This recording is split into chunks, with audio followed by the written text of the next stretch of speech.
Start rolling. நான் புழல் சிறையில் ஒரு மாதம் இருந்தபோது என்னோடு தான் இந்த ஆம்ஸ்ட்ராங் வழக்கில் கைது செய்யப்பட்ட குற்றவாளிகள் அத்தனை பேரும் வைக்கப்பட்டிருந்தார்கள். இது ஒரு அரசியல் கொலை. இந்த கொலையில் தமிழக காங்கிரஸ் கமிட்டியின் தலைவர் திரு செல்வப்பெருந்தகை சம்பந்தப்பட்டிருக்கிறார். திமுக அமைச்சர் திரு சேகர்பாபு சம்பந்தப்பட்டிருக்கிறார். ஃபர்ஸ்ட் இந்த வழக்கில் முக்கியமாக நம்ம கவனிக்க வேண்டியது, திரு ஆம்ஸ்ட்ராங் அவர்கள் கத்தியாலும் அருவாளாலும் வெட்டப்பட்டார். இதில் துப்பாக்கியை இன்வால்வ்டு. இந்த வழக்கில் மிக மிக முக்கியமான ஒரு நபராக இருக்கக்கூடியவர் தான் இந்த சிசிங் ராஜா. இந்த சிசிங் ராஜாவை ஆந்திராவில் வைத்து கைது செய்து 24 செப்டம்பர் 2024 அன்று காவல்துறையால் கொல்லப்படுகிறார். இந்த படுகொலை சம்பவம் தமிழகத்தையே உலுக்கியது. அன்பான தமிழ் பெருங்குடி மக்களே வணக்கம். 2026 சட்டப்பேரவை தேர்தல் தொடர்பாக நாம் தொடர்ந்து உரையாடிக்கிட்டு வர்றோம். கடந்த 5 ஆண்டு கால திராவிட முன்னேற்ற கழக திராவிட மாடல் ஆட்சியில் நடந்த பல்வேறு சம்பவங்களை தேர்தல் நேரத்தில் வாக்களிக்கிற நேரத்தில் நாம் மறந்துட்டு தப்பாக போய் மீண்டும் திமுகவுக்கு வாக்களித்து விடக்கூடாது என்பதற்காகத்தான் தொடர்ந்து நான் உங்களோடு உரையாடி கொண்டிருக்கிறேன். அப்படி நாம் நினைவில் கொண்டு வந்து மனதில் வைத்து கொண்டு யோசிக்க வேண்டிய ஒரு முக்கியமான சம்பவம் எது என்றால், பகுஜன் சமாஜ் கட்சியின் தமிழக தலைவராக இருந்த திரு ஆம்ஸ்ட்ராங் அவர்களோட படுகொலை. பலருக்கு தெரிஞ்சிருக்கும், சென்னையை தாண்டியும் தமிழகம் முழுக்கவே திரு ஆம்ஸ்ட்ராங் அவர்கள் பிரபலமானவர். குறிப்பாக தலித் மக்கள் மத்தியில் மிகுந்த செல்வாக்கான ஒரு தலைவராக அவர் இருந்தார். அவரால் உதவி பெற்று வழக்கறிஞரான ஏராளமான தலித் இளைஞர்கள், தலித் மக்கள் இன்றும் சென்னையின் பல்வேறு நீதிமன்றங்களில் வழக்கறிஞர்களாக பணியாற்றி கொண்டிருக்கிறார்கள். ஒரு ட்ரஸ்ட் ஒன்று அமைச்சு நடத்திக்கிட்டு இருந்தார். பௌத்த மதத்தை தழுவியவர், பௌத்தத்தை பின்பற்றக்கூடியவர். இப்படிப்பட்ட ஆம்ஸ்ட்ராங் அவர்கள் 5 ஜூலை 2024 அன்று அவரோட வீட்டுக்கு பக்கத்திலேயே ரவுடிகளால் படுகொலை செய்யப்பட்டார். இந்த படுகொலை சம்பவம் தமிழகத்தையே உலுக்கியது. இந்த படுகொலை இது தொடர்பான விவகாரங்களுக்குள்ளெல்லாம், இதோட பின்னணி இதுக்குள்ளெல்லாம் போகிறதுக்கு முன்னாடி தமிழக அரசு அதை எப்படி கையாண்டதுன்றதை பார்க்கணும். சமூக நீதி அரசு என்று இந்த திமுக அரசு சொல்லிக் கொள்கிறது. அந்த ஆம்ஸ்ட்ராங் குடும்பத்தினர், ஆம்ஸ்ட்ராங் அவர்களின் மனைவி திருமதி பொற்கொடி கேட்டது என்னென்னா, அவருடைய அலுவலகம், அவர் ஒரு சட்ட உதவி அலுவலகம் வைத்திருக்கிறார் பெரம்பூரில். அந்த அலுவலகத்திற்கு பக்கத்திலேயே திரு ஆம்ஸ்ட்ராங் அவர்களை புதைக்க வேண்டும் என்று ஒரு கோரிக்கை வைத்தார்கள். தமிழக அரசு மிக கடுமையாக அதை மறுத்ததோடு அல்லாமல், அங்கிருந்து 30 கிலோமீட்டர் தள்ளி திருவள்ளூர் மாவட்டத்தில் அது ஒரு பெரிய இடுக்கு, அங்கே அந்த முதலாண்டு நினைவு இடத்துக்கு போகிறதுக்கு அவ்வளோ கஷ்டப்பட்டோம். அந்த இடத்தில் தான் திரு ஆம்ஸ்ட்ராங் அவர்களை புதைக்க வேண்டும் என்று தமிழக அரசு உத்தரவிட்டு அங்கே தான் புதைக்கப்பட்டார். இந்த ஆம்ஸ்ட்ராங் அவர்களோட படுகொலை என்ன பின்னணி, யார் இதை செய்திருப்பார்கள் என்று பல்வேறு சந்தேகங்கள் எழுப்பப்பட்டன. பகுஜன் சமாஜ் கட்சியின் தேசிய தலைவராக இருக்கக்கூடிய செல்வி மாயாவதி அவர்களே தமிழகம் வந்து ஆம்ஸ்ட்ராங் அவர்களின் நினைவேந்தலில் கலந்து கொண்டு இந்த வழக்கை சிபிஐ விசாரணைக்கு உத்தரவிட வேண்டும் என்று ஒரு கோரிக்கையை தமிழக முதல்வரிடம் வைத்துவிட்டு போனார். அது மட்டுமல்லாமல் இயக்குனர் ப. ரஞ்சித் உள்ளிட்ட பல்வேறு நபர்கள், பொதுமக்களும் இந்த கொலையை சிபிஐ விசாரணைக்கு உத்தரவிட வேண்டும், சிபிஐயிடம் ஒப்படைக்க வேண்டும் என்று கோரிக்கை வைத்தனர். தமிழக அரசுக்கோ தமிழக காவல்துறை அதிகாரிகளுக்கோ இந்த வழக்கில் உண்மையை கண்டுபிடிக்க வேண்டும் என்ற எண்ணம் இருந்திருந்தால் பேசாமல் சிபிஐட்டே இதை ஒப்படைச்சிட்டு போயிருந்திருக்கலாம். ஏன்னா பிரச்சனை இல்லை, யார் உண்மையான குற்றவாளிகளோ அவர்களை சிபிஐ கண்டுபிடிக்க போகிறார்கள். ஆனால் நடந்தது, அதற்கு பிறகு நடந்த பல்வேறு சம்பவங்களை நீங்கள் தொடர்ச்சியாக பார்த்தால், இந்த வழக்கில் இருக்கக்கூடிய உண்மை குற்றவாளிகளை தப்பிக்க வைக்க வேண்டும் என்பதற்காகவே இந்த வழக்கின் புலன் விசாரணை நடைபெற்று வருகிறது என்று பல்வேறு சம்பவங்கள் நமக்கு உணர்த்துகின்றன. இந்த படுகொலை சம்பவம் நடந்த உடனே ஒரு சில மணி நேரங்களிலேயே கொஞ்சம் பேர், ஒரு 4-5 பேர் போய் அண்ணா நகர் காவல் நிலையத்தில் சரணடைந்தார்கள். ஒரு வழக்கறிஞர் போய் அவங்கள சரணடை வைக்கிறாரு. அந்த வழக்கறிஞரையும் இந்த வழக்கில் குற்றவாளியாக சேர்க்குறாங்க. ஒரு 6-7 பேரை காவல்துறை உடனடியாக கைது செய்து விசாரணை தொடங்கி நடந்து கொண்டிருக்கிறது.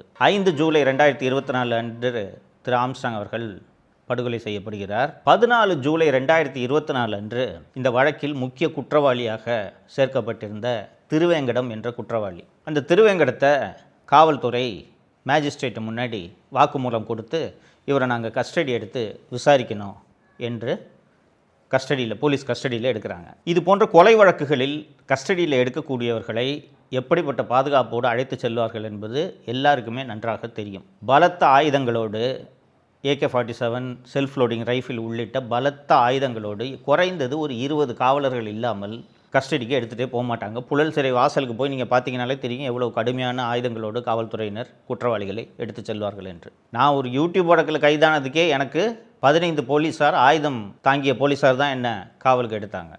அப்படி இருக்கும்போது இந்த ஆம்ஸ்ட்ராங் போன்ற முக்கியமான வழக்கில் குற்றவாளியாக இருக்கக்கூடியவரை கஸ்டடியில் எடுக்கும்போது எவ்வளவு பாதுகாப்பு வைத்திருக்க வேண்டும்? அதிகாலை 4 மணிக்கு திருவேங்கடத்தை கஸ்டடி எடுத்து அவர் ஒரு இடத்துல நான் துப்பாக்கியை ஒளிச்சு வச்சுருக்கேன் என்று சொன்னாராம். அந்த துப்பாக்கியை எடுக்கிறதுக்காக காவல்துறையினர் போனாங்களாம். அவர் போய் அந்த மறைத்து வைத்திருந்த துப்பாக்கி எடுத்து இவங்களை பார்த்து சுட்டாராம். ஃபஸ்ட்டு இந்த வழக்கில் முக்கியமாக நம்ம கவனிக்க வேண்டியது, திரு ஆம்ஸ்ட்ராங் அவர்கள் கத்தியாலும் அருவாளாலும் வெட்டப்பட்டார். இதில் துப்பாக்கியை இன்வால்வ்டு இல்லை. ஸோ அந்த திருவேங்கடம் வந்து துப்பாக்கி வச்சுருக்கேன் சார்னு சொன்னாலும் அப்புறமா வேறு யாரையாவது ஆள் அனுப்பிச்சு போய் துப்பாக்கி எடுத்துருக்கலாம். இல்லை திருவேங்கடத்தையே எடுத்து எதற்கு கொண்டு போய் விடியற் காலை 4 மணிக்கு யாருமே இல்லாத புழல் பகுதியில் கொண்டு போய் அவரை அந்த துப்பாக்கி எடுத்து கொடுக்க சொன்னாங்களாம். அவர் எடுத்து துப்பாக்கியை எடுத்து காவல்துறை அதிகாரிகளை பார்த்து சுட்டாராம். பதிலுக்கு இவங்க திருப்பி சுட்டதில் திருவேங்கடம் இறந்து விட்டார் என்ற ஒரு கதையை சொன்னார்கள். இது ஃபஸ்ட்டு முக்கியமான குற்றவாளி திருவேங்கடம் இதில் கொல்லப்படுகிறார் என்கவுண்டரால். 24 செப்டம்பர் 2024 அன்று இன்னொரு என்கவுண்டர் நடக்கிறது. இந்த இன்னொரு என்கவுண்டரு இந்த வழக்குக்கும் இதற்கும் சம்மதம் இல்லை என்று தான் வெளிப்பார்வைக்கு தோன்றும். அந்த 24 செப்டம்பர் 2024 அன்று என்கவுண்டர் செய்யப்பட்ட நபருடைய பெயர், அவர் ஹிஸ்ட்ரி ஷீட்டரு, ரவுடி. அவரோட பேர் வந்து சிசிங் ராஜா. நான் புழல் சிறையில் ஒரு மாதம் சென்னை சிறையில் இருந்தபோது என்னோடு தான் இந்த ஆம்ஸ்ட்ராங் வழக்கில் கைது செய்யப்பட்ட குற்றவாளிகள் அத்தனை பேரும் வைக்கப்பட்டிருந்தார்கள். அவர்களோடு பேசிக் கொண்டிருந்த போது தான் அவர்கள் அந்த விஷயத்தை சொன்னார்கள். இந்த வழக்கில் மிக மிக முக்கியமான ஒரு நபராக இருக்கக்கூடியவர் தான் இந்த சிசிங் ராஜா. இந்த சிசிங் ராஜாவுக்கு தான் திராவிட முன்னேற்ற கழகத்தில் அமைச்சராக இருக்கக்கூடிய திரு சேகர்பாபு அவர்களுக்கும் தமிழ்நாடு காங்கிரஸ் கமிட்டியின் தலைவராக இருக்கக்கூடிய திரு செல்வ பெருந்தகை அவர்களுக்கும் இந்த வழக்கில் எவ்வளவு தொடர்பு இருக்கிறது என்ற விவரம் அறிந்த ஒரே நபர் சிசிங் ராஜா. இந்த சிசிங் ராஜாவை ஆந்திராவில் வைத்து கைது செய்து கொண்டு வரும் வழியில் அவரும் ஆயுதத்தை எடுத்து காவல்துறையினரை தாக்க முயன்று பதிலுக்கு இவங்க சுட்டதில் சிசிங் ராஜா 24 செப்டம்பர் 2024 அன்று காவல்துறையால் கொல்லப்படுகிறார். வழக்கை சிபிஐக்கு மாற்ற வேண்டும் என்று யாராவது நீதிமன்றத்தை அணுக வேண்டும். யாருமே அணுகல. கடைசியாக கிட்டத்தட்ட இந்த கொலை சம்பவம் நடந்து 1 வருடம் கழிந்த பிறகு ஜூலை 2025 திரு ஆம்ஸ்ட்ராங் அவர்களுடைய தம்பி இமானுவேல் அவர்கள் சென்னை உயர்நீதிமன்றத்தில் ஒரு வழக்கு தாக்கல் செய்கிறார். இதுக்கு நடுவில்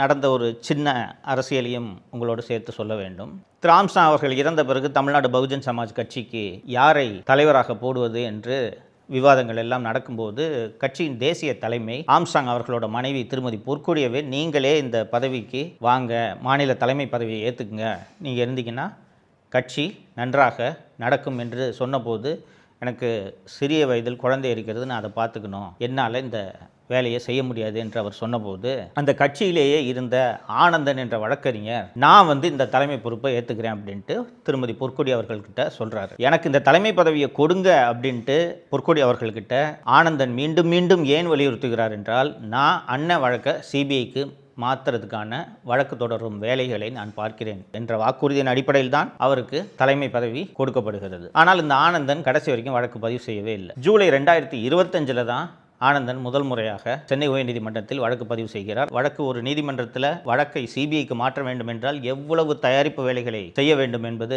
நம்ம எல்லாருக்கும் தெரியும்.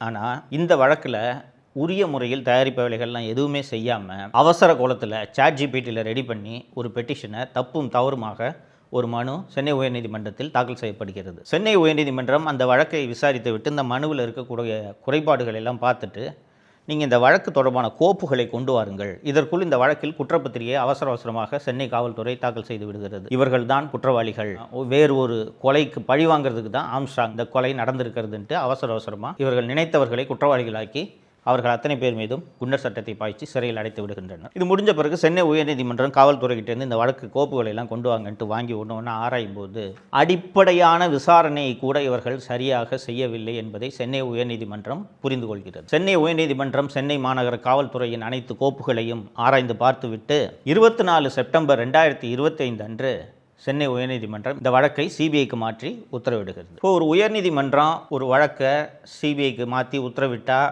காவல்துறை செய்ய வேண்டியது என்ன?